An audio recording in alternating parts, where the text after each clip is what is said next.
Je vous ai parlé antérieurement de nos fameux 3M, l'Institut M3I, puis M3I. Puis j'avais mis de l'avant que le premier M, c'était la mesure. Mesurer. On mesure des attitudes et des comportements. Et à cet effet-là, comme je l'avais mentionné, on a développé de la quincaillerie qui nous sert pour établir des comparables, pour savoir dans quoi je peux me comparer à d'autres et dans quoi je suis un peu distant des autres. C'est ça qui sert dans les activités d'accompagnement coaching. Okay.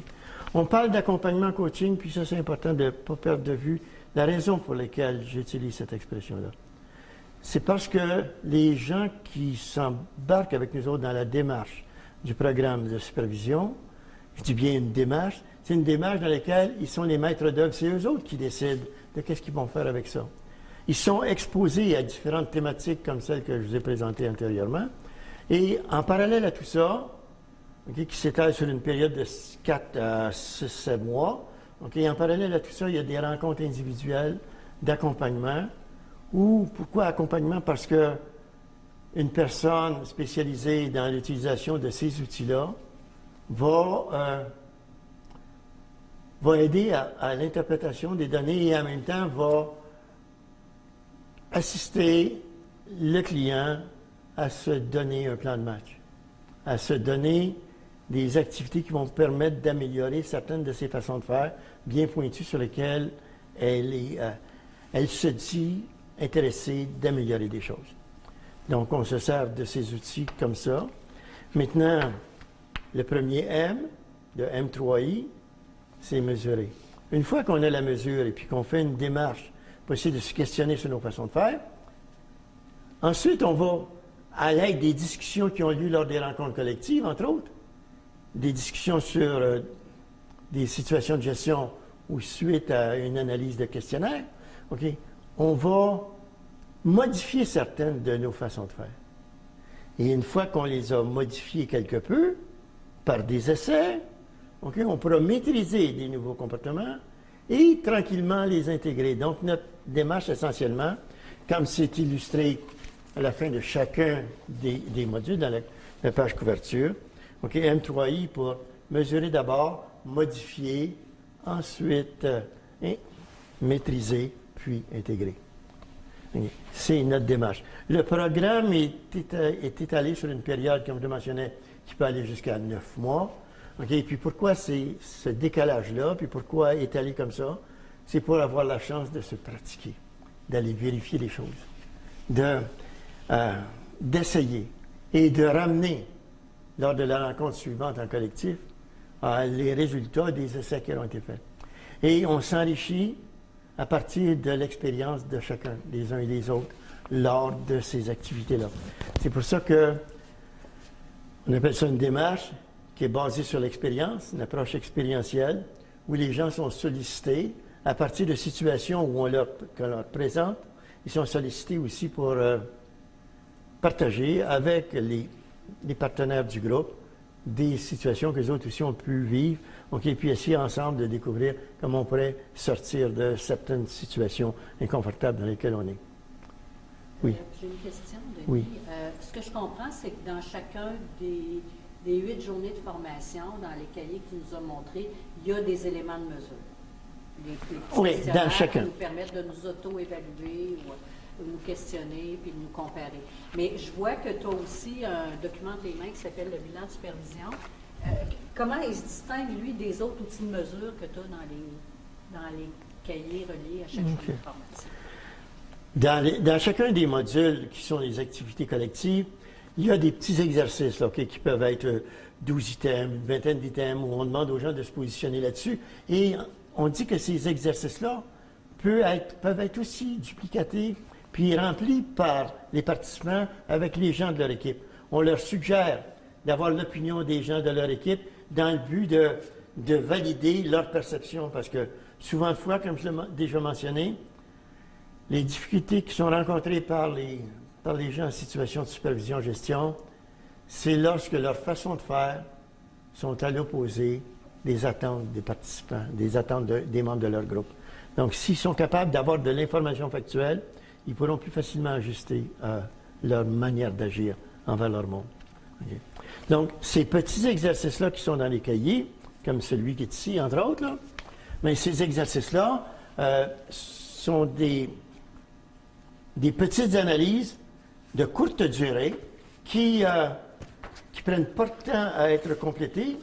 OK? À titre d'illustration, un exercice comme celui-là, OK? Et qui servent de prétexte à des discussions, à part des mises en situation. Alors que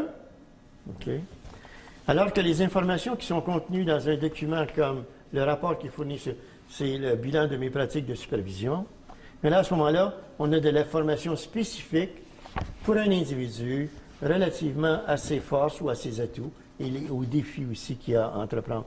Et des informations dans ce bilan-là sont constituées de chacun des 220 énoncés qui sont là.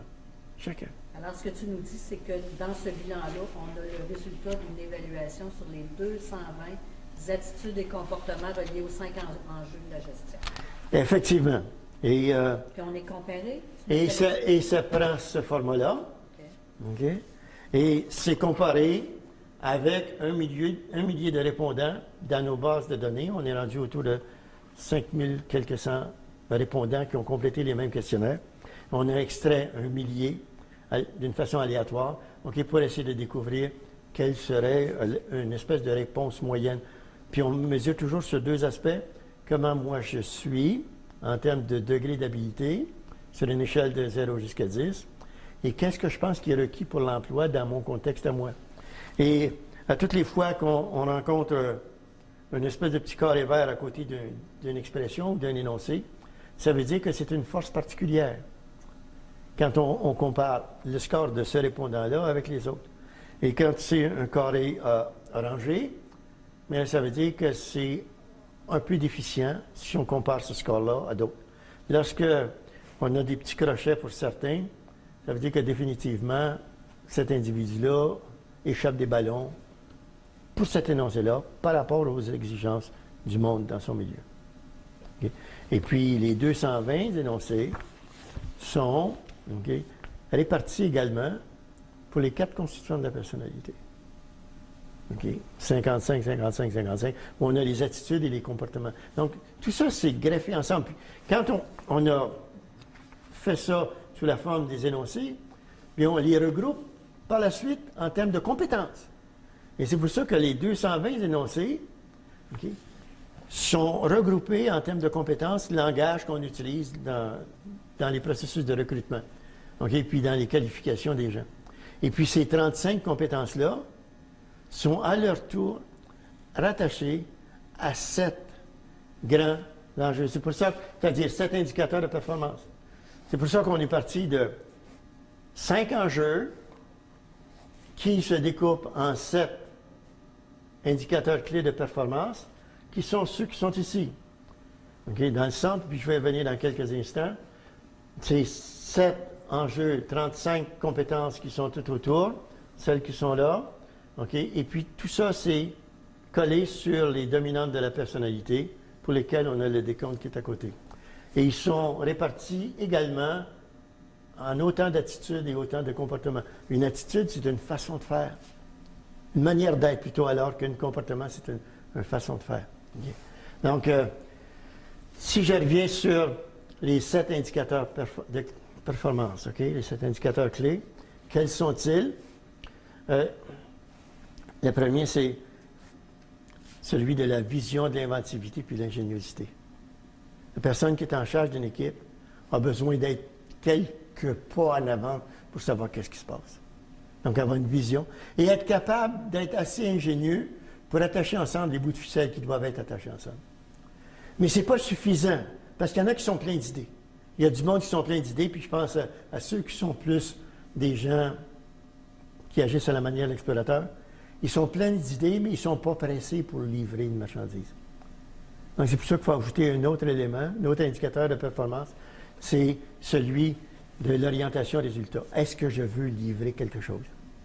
J'ai des idées, est-ce que je veux les livrer? Une fois que j'ai vérifié dans quelle mesure j'étais orienté au résultat, le troisième élément, c'est la capacité d'organisation du travail. Je peux facilement avoir des idées, être orienté résultat, mais j'ai les doigts pleins de pouces, me dire, je ne suis pas capable d'attacher ça tout ensemble. Donc, il est dans un mode séquentiel. Une fois que j'ai bien organisé et bien attaché les affaires, il faudrait que je pense à ajuster les choses qui devraient être ajustées, compte tenu que les conditions auraient pu être changées. C'est pour ça qu'on appelle ça la capacité d'adaptation. Et suite, une fois que j'ai des mécanismes qui vont permettre de faire les ajustements nécessaires, il faut que je me rende compte que je travaille avec une équipe. Donc ici, c'est la gestion d'équipe, le 5e indicateur de performance. Une fois que j'ai passé cette étape-là, comment suis-je dans ma façon d'être en interface avec mes gens? L'habilité relationnelle, l'habilité de faire contact, l'habilité de dire des choses, d'écouter ce qu'on a écouté, de préciser les conséquences, d'identifier d'une manière particulière le message que je dois porter. Ici, habilité relationnelle. Et pour fermer la boucle, il faut que je gère la performance. C'est-à-dire, il faut que je m'assure que ce qui a été fait correspond à ce qui avait été prévu. Donc, c'est de cette manière-là qu'on considère avoir une démarche intégrée. Plutôt que d'avoir des cours et d'avoir des profils de personnalité qu'on essaye de faire ajuster à différents cours sur des thématiques particulières. Et dans ce sens-là, on suggère fortement que les participants au programme soient accompagnés par 2 formateurs. Un formateur, qu'on les appelle les FAC, nos formateurs accompagnants coach, qui vont s'occuper de l'enjeu mobilisé. Donc, comprendre comment les individus fonctionnent, comment les individus fonctionnent en équipe, comment on exerce de l'influence ou du leadership chez les gens. Et le module adapté, qui fait référence à comment on peut s'y prendre dans nos façons de faire pour éviter qu'il y ait des impairs quant au comportement des gens, qui soient inappropriés dans certaines situations. Donc, le même formateur accompagnant coach travaille avec le module mobilisé et adapté. Les modules organisés ou les enjeux organisés, communiqués et évalués sont plus, je dirais, à caractère technique et un petit peu plus distant de la préoccupation centrée sur l'humain et la compréhension de l'humain. On a besoin des éléments de compréhension qu'on avait ici, mais en même temps, on développe du réflexe aussi sur des façons de faire relativement à ces enjeux-là de manière particulière.